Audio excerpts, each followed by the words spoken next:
Hello dear students, welcome to online class. अज आप करांगे 8वीं क्लास की पंजाबी की बुक का तीजा पाठ राणी साहिब कौर। पहला लिखी है औखी शब्द अर्थ, तुसीं जिहड़े तुहानूं औखे लगण वो लिख सकते हो। हुण आपां राणी साहिब कौर का सार शुरू करते हैं। राणी साहिब कौर पंजाब के इतिहास विच वो बहादुर औरत है जिसने पंजाब की रियासत पटियाला नूं मरहटियां दे हत्थों बचाया ते उन्हां दे पैर उखाड़ दिते। राणी साहिब कौर पटियाले दे महाराजा अमर सिंह दी धी सी। महाराजा दे पिछों उसदा पुत्र साहिब सिंह पटियाला रियासत दी गद्दी ते बैठा तां उस समय साहिब सिंह दी उम्र केवल 7 साल सी। रियासत दी वागडोर धोखेबाज वजीरां दे हथ आउण करके रियासत दी हालत दिनों दिन बिगड़ती गई। साहिब कौर फतेहगढ़ दे सरदार जैमल सिंह नाल विआही होई सी। अपने पेकियां दी रियासत दा ये हाल सुन के उसदा दिल कंब उठिया। उस विच एक प्रबंधक वाले सारे गुण सन। देश दे प्रति प्रेम भी कुट कुट के भरिया होया सी। राणी साहिब कौर नूं पेकियां नाल मोह अते काम दी रियासत होण करके राणी साहिब कौर नूं टिक के ना बैठण दिता ते जैमल सिंह तो पटियाले जाण दी आग्या मंगी। राणी साहिब कौर ने रियासत दे वजीरां ते दरबारी सरदारां नूं इकट्ठा कीता ते रियासत दी वागडोर अपने हत्थां विच लै लई। सारे प्रबंध नूं ठीक तरह सुधारिया। धोखेबाज वजीरां नूं सजावां दित्तियां गईयां।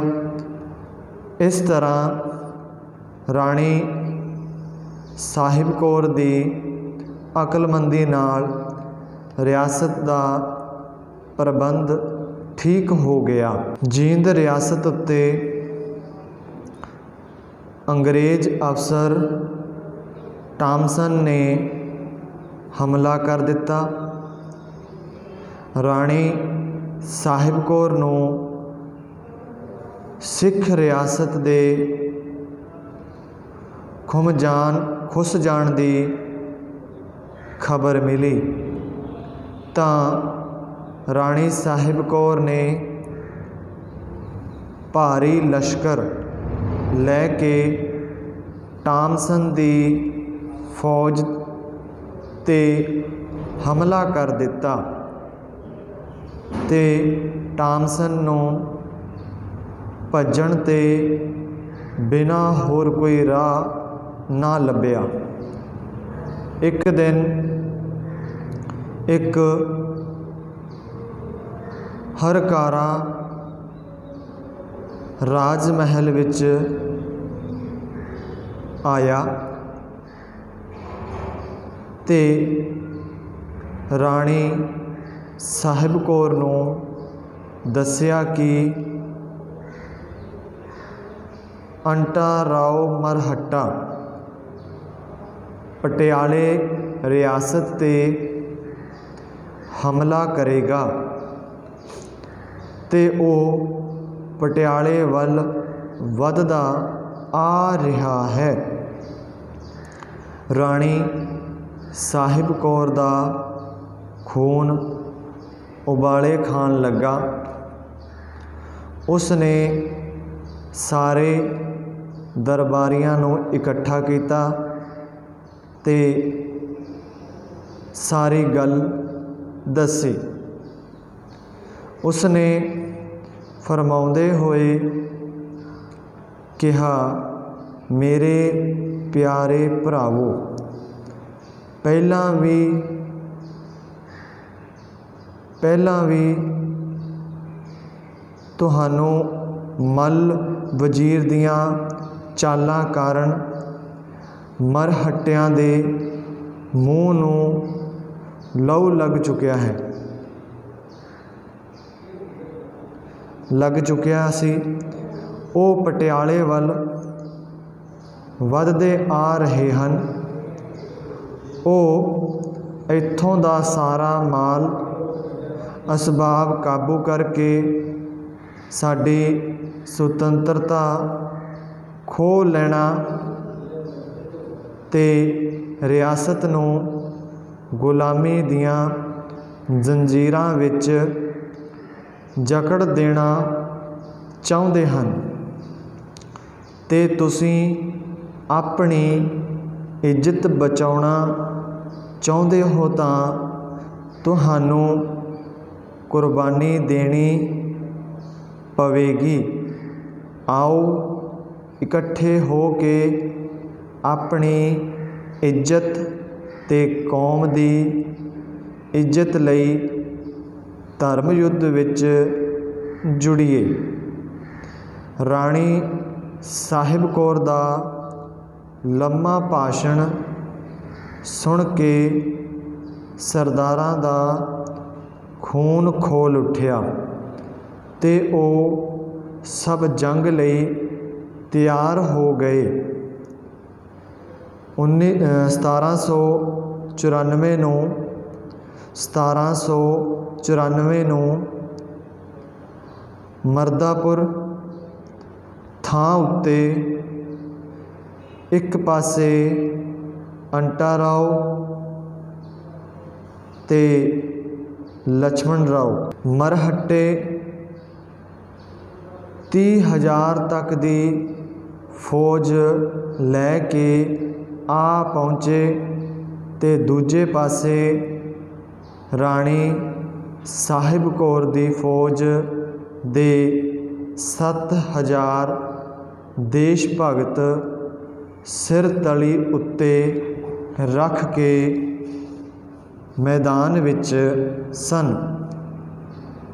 राणी साहिब कौर ने अपना हरकारा भेज के मरहट्टे नूं वापस जाण लई कहा, पर मरहट्टियां ने युद्ध दा विगुल वजा दिता। तीजे पहर तक बहुत भयानक हालत हो गई। अंटा राव नूं फौज दा मनोबल टुटदा नज़र आउण लगा ते दूजे पासे सरदार अपनी कौम दे मान नूं बचाउण लई सिर तली उत्ते रख के लड़ रहे सन। संझ होण ते लड़ाई मट्ठी पै गई। राणी साहिब कौर ने सरदारां नाल सलाह कीती कि हुण वैरी थके टुटे पए हन, जेकर रात नूं छापा मारिया जावे तां दुश्मन ना नस्सण जोगा ते ना लड़न जोगा। इस सलाह नूं सरदारां ने मन लिया ते दुश्मन दी फौज ते भुखे शेर वांगू टुट के पै गए ते मरहट्टियां नूं उथों नसना पिया।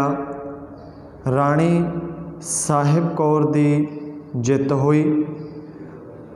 उस दियां देश ते कौम विच बहादरी दियां धुम्मां पै चुकियां सन।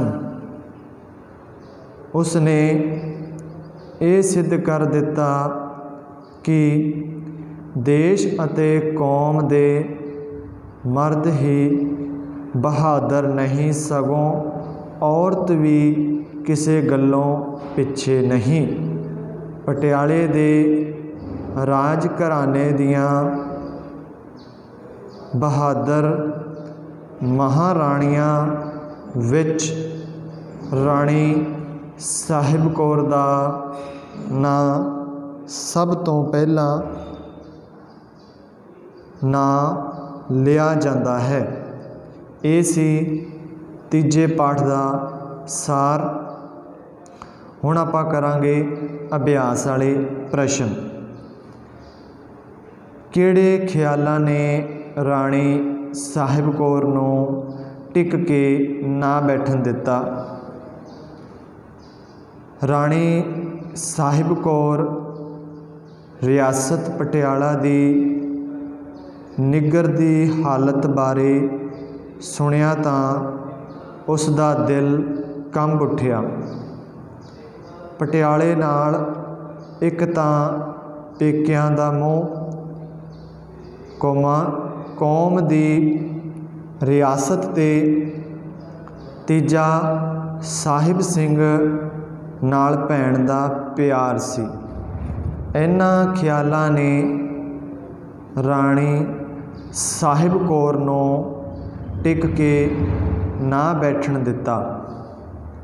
दूजा प्रश्न, बीबी साहिब कौर ने पटियाला आके रियासत दे प्रबंध नूं किवें ठीक कीता? बीबी साहिब कौर ने पटियाला आके रियासत दे अमीरां, वजीरां ते दरबारी सरदारां नूं इकट्ठे कीता। प्रबंध दी वागडोर अपने हत्थ विच लई। हर एक महकमे दी देखभाल अपनी निगरानी हेठ करनी शुरू की। वड्डी खोर सरदारां नूं सजावां दित्तियां। 2 साल दी मेहनत नाल अते अपनी अकलमंदी ते बहादरी नाल रियासत दे सारे प्रबंध ठीक कर दिते। ये सी दूजा प्रश्न। तीजा है, मरहट्टियां दा मुकाबला करन लई राणी साहिब कौर ने अपना भाषण विच की कुछ कहा? राणी साहिब कौर ने भाषण विच कहा, मेरे प्यारे भरावो, पहला भी नानू मल वजीरां दियां शतरंज दियां चालां कारण मरहट्टियां दे मूँह नूं ਲਹੂ ਲੱਗ ਚੁੱਕਿਆ ਸੀ। ਉਹ ਨਿੱਤ ਨਵੇਂ ਸੂਰਜ ਪਟਿਆਲਾ ਵੱਲ ਵੱਧਦੇ ਆ ਰਹੇ ਹਨ।